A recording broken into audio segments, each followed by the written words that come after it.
Hi, I'm Grace, and today we're going to show you how to use a Whisperlite. So here we are in the gear room, and the stoves are kept in this nice cabinet here.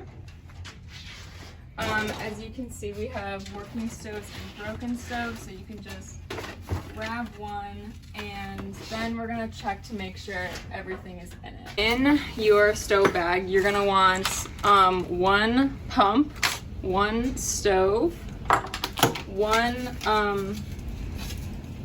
whatever you call this, one windscreen, a lighter, and then you want to grab a stove repair kit.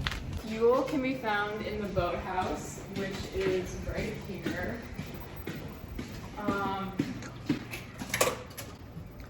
And it is, if you walk in, it's to your right in this little green cabinet or on top of this little green. So when you're setting up your Whisperlite, you want to take your first piece of tinfoil and lay it on the ground. So this is gonna help you flatten your stove out and make sure it's even whenever you're cooking, and also stop from any fuel leaking onto the ground. Next, you can take your fuel bottle, which you found from the boathouse, and the pump. You can unscrew the fuel bottle, pressing down kind of like a medicine bottle, and turning, and then placing the pump into the bottle.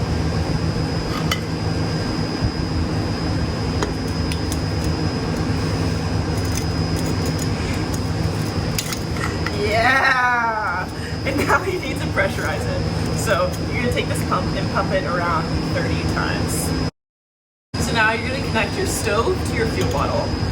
It's probably wrapped up in this cute little package right here. And you'll take this silver hook, unhook it, and then flare out your legs. And now to attach it, you're gonna attach this part right here into the hole of the pump. And the goal is to hook this cable into this notch right here. And it helps a lot if you have the pump down. Mm-hmm. And if you start with this sitting upright, you can look at the numbers on the stove, and those should be facing up, and then just put it in the hole.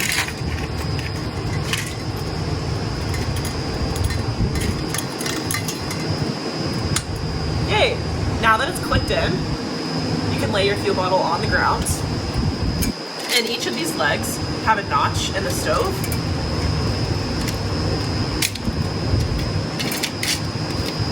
So now that that's all set up, you're gonna prime the stove. Have your lighter ready.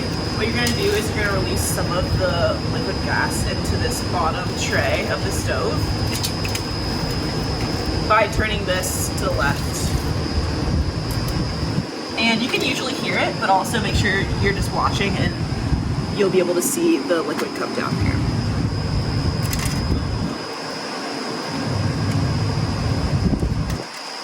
So I'm turning this all the way on and waiting, and now I see it, and I'm turning it off.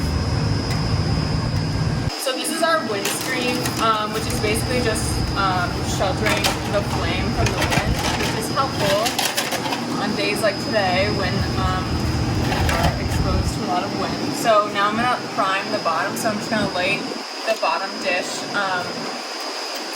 with my lighter. There we go.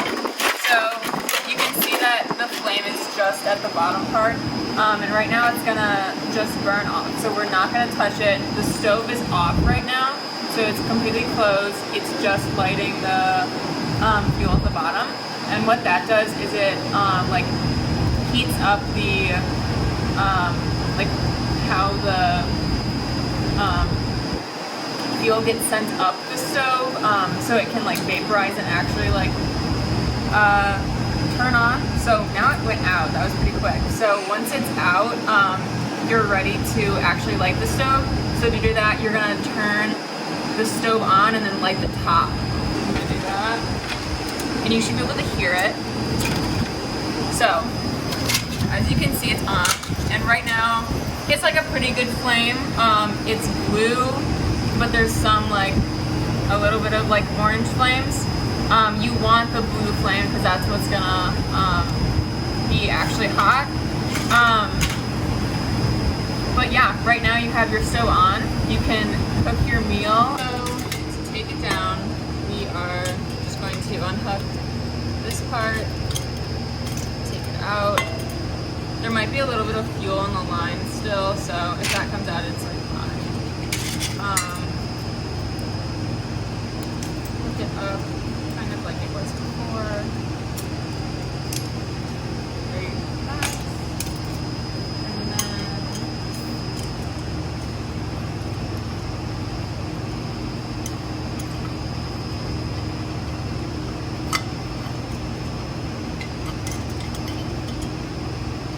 taking this out. Try not to set this like in the dirt or anything.